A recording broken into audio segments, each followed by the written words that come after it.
Gepleyer Adatlyk Radiosu. Akşamyz hayrly bolsun hormatly radio dinleyijileri. Şu 2017-nji ýylyň 10-njy apreli hepdeniň duşunda güni eferde habarlar gündeligi.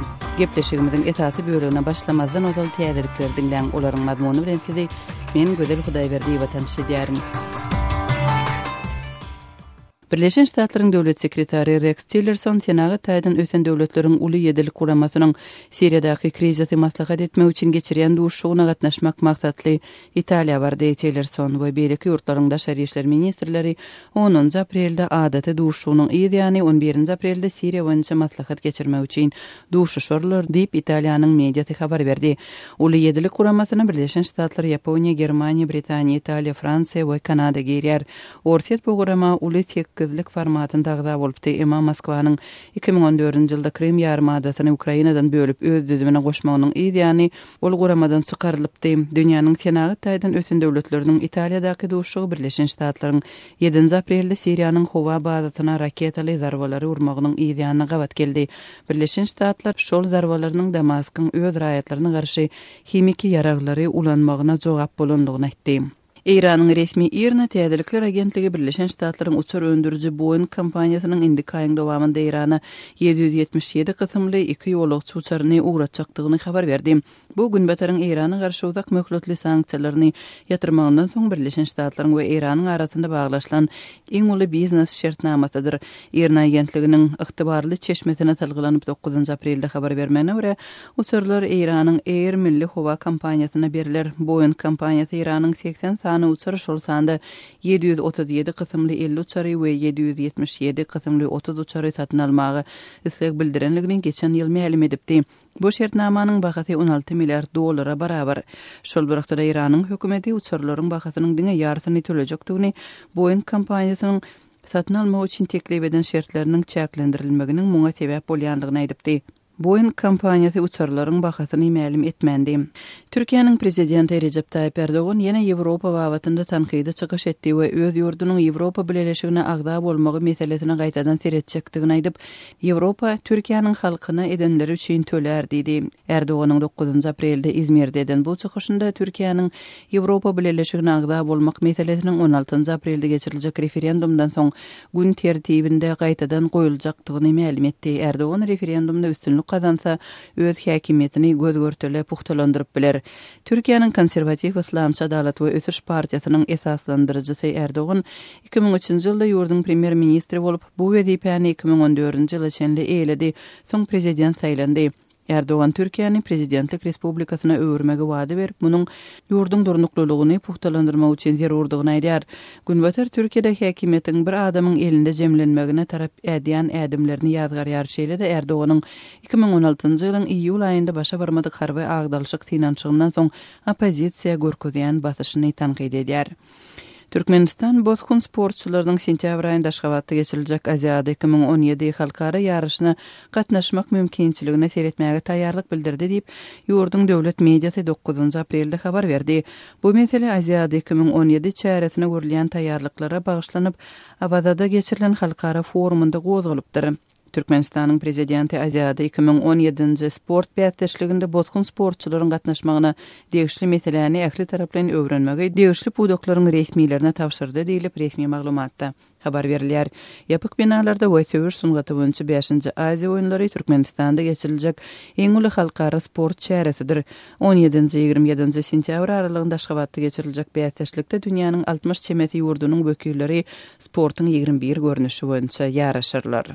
Orsiýetiň Tatarstan regionunda ýangynda helak bolan adamyň jesedi tapyldy. Tatarstanyň paýtagty Gazanyň eteginde ähli dinleriň öýü diýilip adlandyrylýan binada 10 aprelde emele gelen ýanganyň netijesinde jaýyň üçegi ýumruldy. Tatarstanyň adatdan daşary ministrligi wepat bolan adamyň jesediniň oduň söndürilmeginden soň jaýyň içinde tapylandygyny ma'lum etdi. Helak bolanyň şahsiýeti anyklanmady. Ähli dinleriň öýü adly binany 20 ýylyň dowamında yerli arhitektor we hudojnik Ildar Hanow gurupdy. Pravoslav hristiýan dininiň, islamyň we buddizmiň elementlerini öz içine alýan binanyň gurulmagynyň maksady dini gymmatlyklary görkezmekden ibaret bolupdy. Derňewçiler ýanganyň döremeginiň sebäplerini anyklamaga synanýarlar. Hormatly radio dinleyijiler, siz günüň käbir täzelikleri bilen tanyş bolduňuz.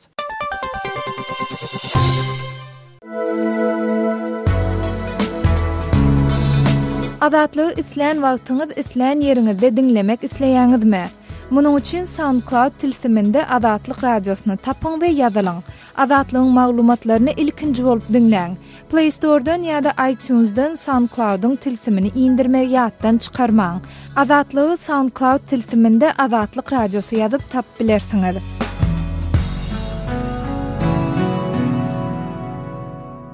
Gepleýär Adatlyk radiosy. Hormatly dinleýijiler, efirde siz bilen men Hudaýberdi Hally. Habarlar gündeligimizde başlaýarys. Berdimuhammedowyň aýdymy Aziýada 17-niň senasy boldy. Prezident Berdimuhammedowyň döredönlügi aýdylýan öňe jan watanym Türkmenistan aýdymy Aziýada 2017 oýunlarynyň resmi senasy hökmünde saýlandy.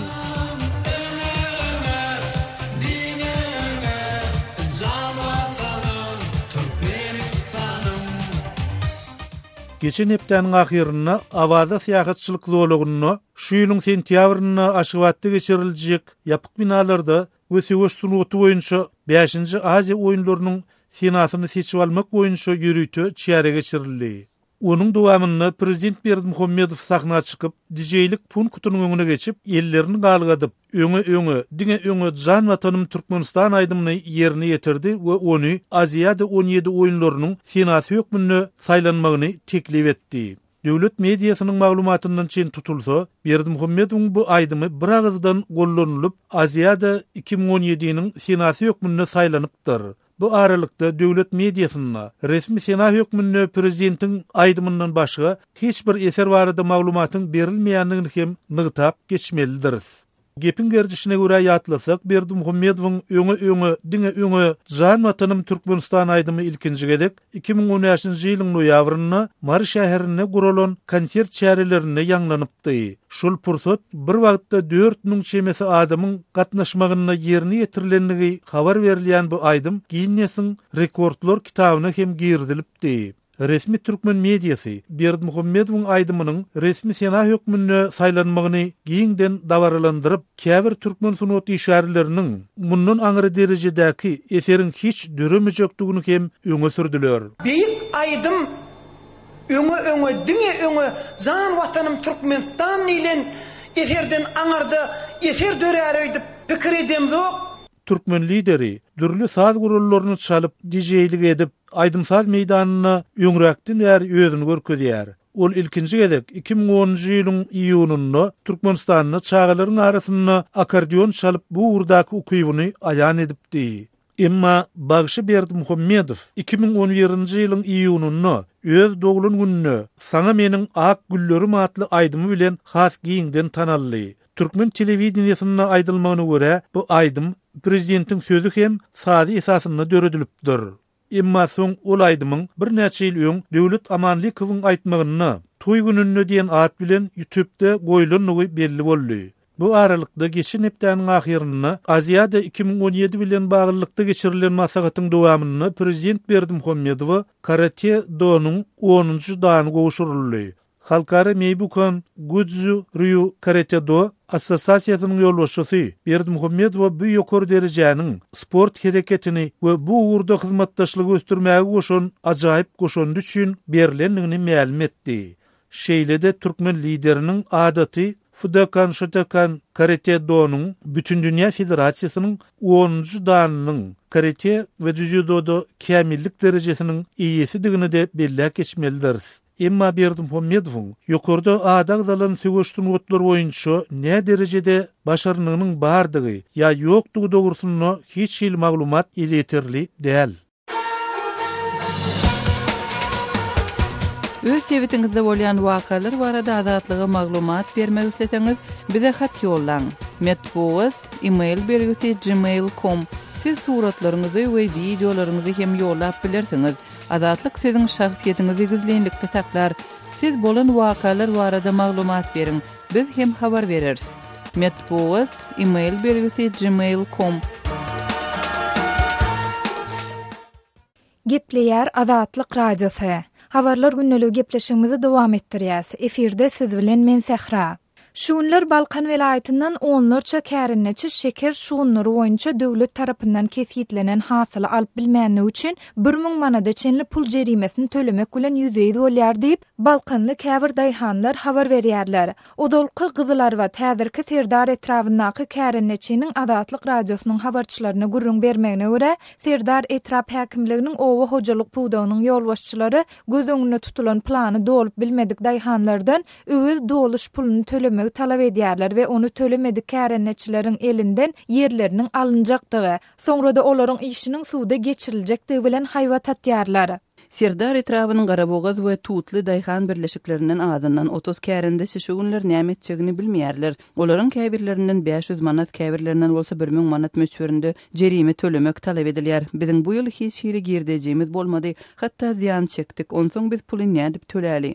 Dip hopsuzlyk ýagdaýlary sebäpli adynyň agdalmadylygyny soran Balkanly kärenneçi aýdýar. Onuň sözlerine görä daýhan birleşigiň we etraf häkimliginiň resmiýleri şu ýylyň ýanwar aýynda jemlenen hasylyň näme sebäpden göz öňüne tutulan mukdara ýetmänligi bilen gyzyklanmaýarlar. Hatda olar kärenneçileriň tohumyň hiliniň petsigi barada öňkeden şikaýetlerini hem nazara almaýarlar. Biz 2016-njy ýylda şeker şowunduruny ekenimizde döwlet tarapyndan berilen tohumyň hiliniň pestigini daýhan birleşikleriniň ýolbaşçylaryna habar berdik. Biz olara tohumyň talabalaýyk gögörmändigini, käýerlerde ekiniň 35-50%-nyň gögörmändigini duýdurduk we olardan bu arada akt ýazmagy soradyk. Şonda biz ynha siziň beren tohumyňyz gögörmedi, ýylyň ahirinde bizi bergidar etmäň diýip haýyş edilmezde olara şol akty ýazmakdan ýüz öwürdiler. Bize pes hili tohumy berip inden bizden öz ketkitlän planlaryny dolma isleýärler, öz kimçiliklerini ýaşyryp iň soňunda da daýhany günäli edýärler.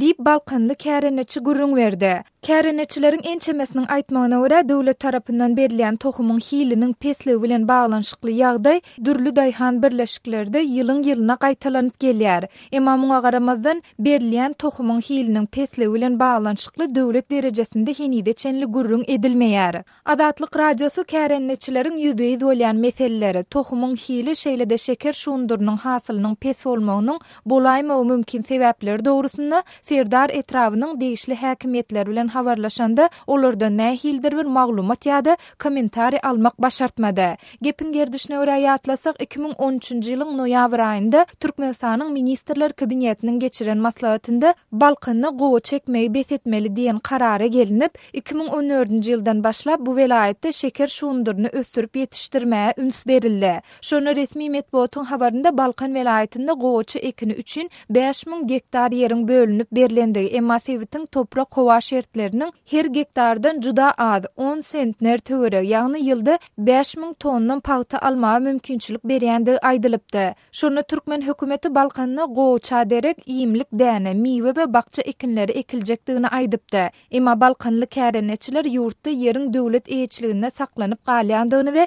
ekçik ekinleriniň henidem döwlet tarapyndan kesitlenýändigini aýdyp, öz isleýän ekinlerini ýetişdirmek mümkinçilikleriniň ören çäklidigini belleýärler.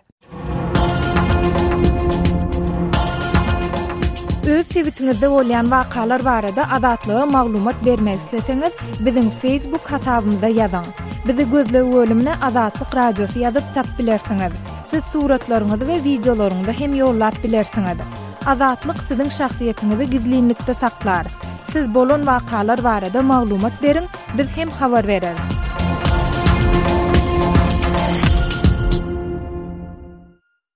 Gepleýär Adatlyk radiosu. Habarlar günnälik gepleşigimizi men Sehra dowam etdirýän. Ýewropa parlamentiniň deputaty Estoniýanyň Sağçy Liberal partiýasyndan Urmas Paet Türkmenistanyň zähmet düzediş edaralarynaky adam hukuklarynyň bozulmagy bilen baglanşykly meseleler barada Ýewropa Komissiýasyna ýüzlendi diýip Günnor neşri habar berýär. Bu neşriň 8-nji aprelde çap eden maglumatyna görä, Paetiň Ýewropa parlamentiniň resmi web saýtyna ýaýradylan ýüzlenmesinde Türkmenistanyň türmelerinde zorlukly ýitirim edilen adamlar baradaky meseleniň birnäçe ýerde gozalandygyny we türkmen häkimiýetleriniň daşary ýurt diplomatlaryna tutsaglar bilen duşmaga wada berendigine garamazdan munyň henidem durmuşa geçirilmändig we olaryň wadalarynyň diňe söz bolmagynda galýandygy aýdylýar. Zorlukly yitirim edilenlerin sanawynda azyndan 87 adamyň ady bar. 13-nji ýanwarda olardan biri türmede 15 ýyl saklanan Tirkiş Tyrmyýew aradan çykdy. Dürli hukuk toparlarynyň habarlaryna görä Tyrmyýewiň maşgalasy ýowuz basışa sezewar edilýär diýip Estoniýaly deputat aýdýar. Şeýle-de maglumatda tutsawlaryň zorlukly yitirim edilmeginiň Türkmenistanyň kanunçylygynyň we halkara şertnamalarynyň bozulmasy da bellenilip, Ýewropa Birleşigi bu ýagdaýy üýtgetmek, adamlaryň zorlukly yitirim edilmeginiň öňüni almak we tutsawlaryň öz maşgala agzalary we aklawçylary bilen duşmagy, şeýle-de halkara tynçlarynyň ýurda goý berilmegi üçin ähli mümkinçiliklerden peýdalanmalydyr diýilýär. Estoniýanyň Ýewropa parlamentindäki wekili ýüzlenmesiniň soňunda Ýewropa Birleşigi Türkmenistandaky ýagdaýy gowlandyrmak üçin näme edip biler? Şu soragy Ýewropa Birleşigi derejesinde ýene haçan gozgalar. Bu ýagdaý Ýewropa Birleşigi bilen Türkmenistanyň arasyndaky partnerlik we hyzmatdaşlyk şertnamasynyň tamamlanmak prosesine nähil täsir ýetirer diýen soraglary berýär. Onuň bu soraglaryna Ýewropa Birleşiginiň daşary siýasat boýunça başlygy Federica Mogherini jogap berip, ol Ýewropa Birleşiginiň Türkmenistandaky adam hukuklaryny ýydarlaýandygyny we bu meseleni gozlamak üçin her bir mümkinçilikden peýdalanýandygyny aýdypdyr. 2017-nji ýylyň 26-njy ýanwarynda Ýewropada howpsuzlyk we hyzmatdaşlyk guramasynyň hemişelik geňeşiniň Wienada geçirilen ýygnagynda Ýewropa Birleşigi Türkmenistanda adamlaryň zor bilen yitirim edilmegi we Tyrmyýewiň meselesi barada anyk sorag goýup, türkmen häkimetlerini onuň türmede ölmegini hemme taraplaryň derňemäge çağırdy diýip Mogherini belleýär. Şeýle-de ol şu ýylyň ýanwar aýynda Ýewropa Birleşiginiň we beýleki ýurtlaryň diplomatlarynyň daşawdaky aýallar koloniýasyna baryp görendигini we munyň türkmen häkimetleriniň çaklygy esasynda döwlet idaralaryna amala aşyrylan 3-nji sapardygyny nykdy. Mogheriniň sözlerine görä Ýewropa Birleşigi yitirim edilen tutsawlaryň saklanýandygy aýdylýan düzediş edaralaryna sapar etmek üçin hem ruhsat soramagy dowam etdirer. Habarda Türkmenistan bilen Ýewropa Birleşiginiň arasynda adam hukuklary baradaky inniki dialogyň şu ýylyň aprelinde Aşgabatda geçiriljekdigi aýdylýar. Bu duşukda Ýewropa Birleşigi Türkmenistany raýat jemgyýetine girdilen çäklendirmeleri ýatyrmagy, yitirim bolan adamlaryň ykbaly barada maglumat bermäge çağırmakçy bolýar. Ýewropa Birleşigi Ýewropada howpsuzlyk we hyzmatdaşlyk guramasy bilen birlikde adam hukuklaryny gorap çykyş edýän halkara guramalarynyň en çemesi Türkmenistandaky adamlaryň edenetlikli ýagdaýda tutsaw edilmegi, soň bilen de türkmen türmelerinde dereksiz ýitirilmegi, şeýle-de 2001-nji ýylda öňkü prezident Saparmurat Niýazowyň janyna kast etmek synançygy diýilen wakalar bilen ilteşikli tutsaw edilenleriň ykbaly barada aladalanma bildirýärler. Geçen aýyň ahirinde Birleşen Milletler Guramasynyň adam hukuklary boýunça komiteti Türkmenistan boýunça geçirilen diňlenşiginiň jemleýiji synyny çap edip, onu türkmen häkimetleriniň Azatlyk radiosynyň tutsawlykdaky habarçysy Sapar Mehmet Nepesoly ýaly garaşsyz jurnalistler we adam hukuklary boýunça aktivistleriň ýydarlanmagyna basyş we tutsaw etmegini alada bildirdi. Azatlygy line ulgamynda Osmak 420 773 797 383 telefon belgisi arkaly tapyp bilersiňiz. Biziň bilen habarlaşyp maglumatlary, suratlary we videolary ugradyň. Şahsiýetiňiz dogry gizlilikde saklanır.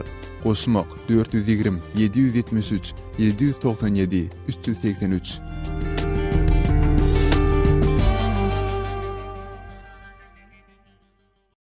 Gepler Azatlyk radiosu eferde siz bilen men Sultan Açylyba gepleşiklerimiz dowam edýäris.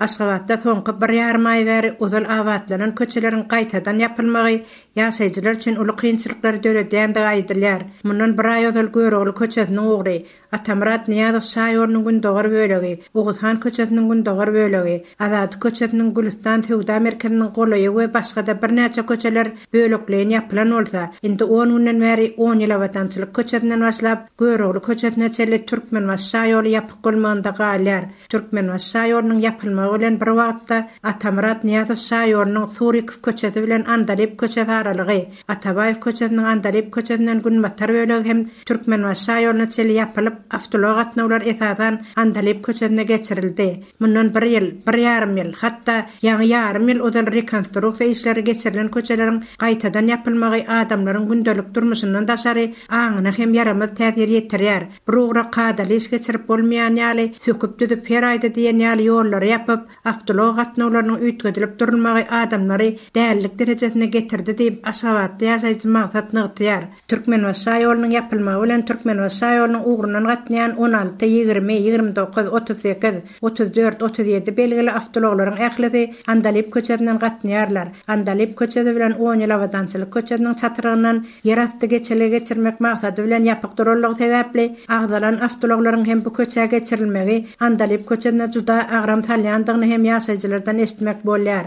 Andalip köçeriniň ugrunda çatyryklarda gurulan binalaryň daşyndan aýlanyp geçmeli maşynalaryň uly dokmuşyklary emele gelip, ýollaryň giňeldilendiginiň hem o diýen göze ilmeýändigini aýdýan ýaşaýjylar hem bar. Ýerasty geçelgelerden avtologlar eglenmän geçseler-de çatyryklarda emele gelýän dokmuşyklar sürüjilere ýarama täsir ýetirýändigi aýdylýar. Ýollaryň gaýtadan ýapylyp, gaýtadan asfaltlanyp durmagy bilen köçeleriň köp böleklerinde ozal bar bolan ýol belgilerini görkezýän ala çydyklar hem ýetdir. Täze asfaltdan soň bolsa o çydyklar wagty bilen gaýtadan çydylmaýar. Bu bolsa köçelerden piýada geçen adamlar üçin köp kynçylyklar döredýändigini, bu gaýtalanyp duran işlerden döwlet gaznasyna näçe çykdyjy bolýandygyny aýdýan ýaşaýjylar hem kän.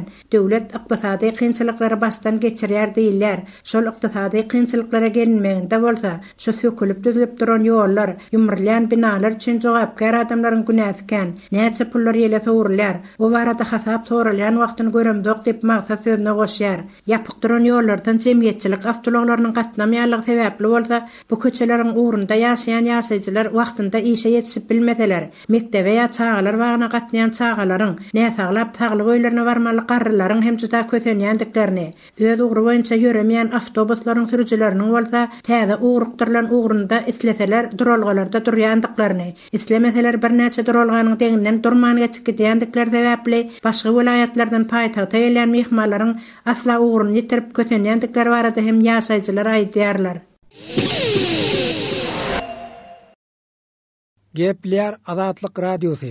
Eferde men Şaýmerdan Gulumrady Kabuldan. Türkmenistan, Awganistan, Pakistan we Hindistan gaz geçirjesiniň taslamasy boýunça ýyllar boýy gurrun edilip gelindi. Awganistandaky ýagdaýlaryň bu iri energetika proýektiniň işiniň amala aşmagyna päsgel bolýandygyny bilermenler öňe sürýär. Ýöne top proýektiniň Awganistan üçin ähmiýetiniň uludygyny Awgan resmiýetleri ma'lum edýär. Şonuň üçin onuň howpsuzlygynyň üpçün edilmegi boýunça alada edilýändigini olar bildirýär. Gunmatar Awganistanyň Herat welaýatynyň häkiminiň metbugat wekili Ceylani Ferhat welaýat boýunça howpsuzlyk şertleriniň häzir gowdygyny aýtdy. Top proýektiniň gurulşyna da Herat welaýatynyň çäginde hiç bir kynçylygyň göze ilmeýändigini bildirip Ferhat şeýle diýdi. امیدواریست ما هیچ گونه عاملی که مانع تطبیق پروژه توپی باشه در جغرافیای ولایت هرات نداریم. Türkmenistan, Awganistan, Pakistan we Hindistan gaz geçirjesiniň gurulşyna Herat welaýatynyň territoriýasynda haýsydyr bir bökdenişligiň bolmajakdygyna biz umyt baglaýarys. Top proýekti Awganistan üçin hususan gaz turbalarynyň geçşek ýerleriniň ýaşaýjylar üçin bähbetildir. Şo sebäpden top proýektiniň taslamasyny yerli halk goldaýar. Ýaragly toparlaryň bu proýektiň işine päsgelçilik döretmejekdigine biz inanýarys. Top proýektiniň gurulşyna Awganistanyň içinde başlansa onda halk üçin iş ýerleri dörer. Ýaşaýjylar elektrik tok bilen üpçünediler. Hut şonuň üçin il ýaşullary top proýektinden öz himayetini iglan etdi diýip sözçi bellidi. که همکاری مردم به صورت جدی برای ما اعلام شده. Top proýektiniň gurulşyna Awganistanyň çäginde Herat welaýatynyň Kuşkür basyny atly etrafyndan girişmek gözüňünde tutulýar. Kuşkür basyny etrafy Türkmenistanyň serhet ýakasynda ýerleşýär. Kuşkür basyny atly etrafynyň häkimi enjinier Şiraganyň aýdysýça etrafyň halky top proýektiniň gurulşynyň Awgan topragynda da başlanmagyna sabyrsyzlyk bilen garaşýar. Ilatyň ähli gatlagy top proýektini çyn ýürekden goldaýar. Gaz geçirjiniň gurulşynyň howpsuzlygyny üpçün etmäge de halk taýin diýip häkim sözüne goşdy. مردم ایرابادسنگی متنفذین مردم اقشار مختلف حمایت جمعی خود از این اعلان کرد. Trans Awgan gaz turba geçirjesiniň uzunlygy Awganistanyň içinde 776 kilometr töweregdir. Gaz geçirji günorta Gunmatar Awganistanyň 5 welaýatynyň üstünden geçýär. Emma gaz turbalarynyň geçşek ýerlerinde howpsuzlyk şertleri dartgylygynda galýar. Şeýle ýagdaýda topy gaz geçirjesiniň işini kynçylyksız amala aşyrmak ýeňilem düşmez diýip synçylar aýdýar.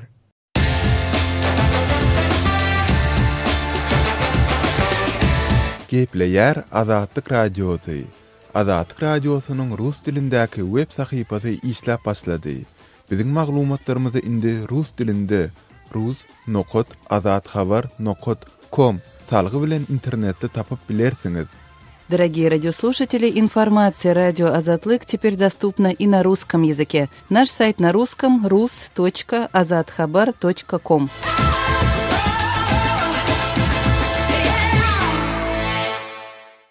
Gepleyer Azatlyk Radiosu. Men Araz Perviş, biz programmamyzy dowam etdirýäris.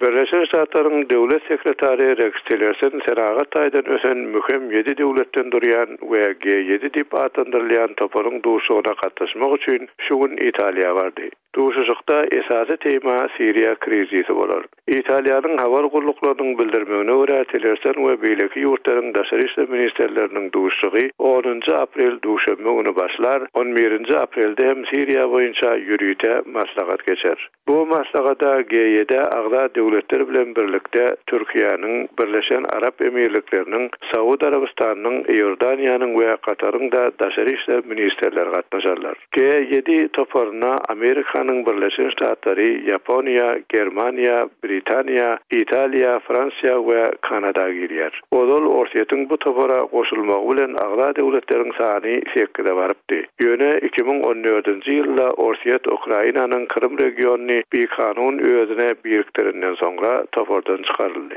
Habar guruluklarynyň Italiýanyň daşary işler ministeri Angelina Alfano saralanyp bildirmegine görä, Siriýa baradäki ýürüýte maslahatdan esasy maksat 6 ýyl bäri dowam edýän konfliktde hawply harby eskalasiýanyň öňüne almak. G7'nin İtalya'daki duşugy Birleşen Ştatlaryň 7 aprelda Siriýanyň hawa bazasyna raketali zarba uranyndan az wagt soňra bolýar. Washington bu zarbalaryň Damaskyň öz raýatlaryna garşy kimiki ýara ulanmagyna jogap hökmüne urulandygyny aýtdy. G7 agda döwletler Tillersenden Amerikanyň Siriýa boýunça ýerleşik siýasatyny açyk beýan etmegini talep eder diýip çaklanýar. Amerikan prezidenti Donald Trump 2016-njy ýylda geçen saýlaw kampaniýasynda öz administrasiýasynyň öňküler ýaly beýleki ýurtlaryň işine garşmajakdygyny we adam hukuklarynyň dünýä derejesinde bozulmagyny nöktamagy ýeňilleşdirjekdigini aýdypdy. Birleşen Ştatlaryň ýararlarynyň aglabasy raketa zarbasyny goldaýarlar. Ýöne olary zarba öňkü siýasatyň üýtgärdiginiň alamatymy. Washington uruşdan ýaňa dargan ýurtda parahatçylyk üçin zerur zat Başar al-Asadyň häkimiýet başyndan çekilmegi diýip pikir etýärmi diýen soraglarda gyzyklandyrýar. Amerikalılar munyň bilen alaşýandyklaryny aýdýarlar. Ýöne muny görkezýän zat ýok. Olar muny ýok. Garaňkylykda maksatsız aýlaryp ýörler diýip ýokary derejeli bir Ýewropaly diplomat Reuters habar gurulugyna aýdypdyr. The Sunday Times gazetesi 10 aprelda Britaniýanyň ortaýat Asad bilen gatnaşyklaryny kesmän halatynda Moskwanyň garşysyna täze sanksiýalaryň giýirilmegi hakda basyş etjekdigini ýazdy. Gazeteň ýazmagyna görä ýurduň daşary işler ministeri Boris Johnson ortaýatyň Asadyň rejimini goldamagy besetmegi we insanperwer kömekleriň ýetirilmegi üçin öz güýçlerini Siriýadan çekmegi hakda G7'nin bilelikde beýannama çykarmagyny esleýär. Prezident Vladimir Putin muny reddeden halatynda täze sanksiýalar giýirilip, hökümet işgärleriniň durmuşy aşa kynlaşdyrylmaly diýilip habarda aýdylýar. G7'nin Italiýadaky duşugyna soňra Tillerson käärdeşi Sergey Lavrov bilen gepleşik geçirmek üçin Moskwaga gider.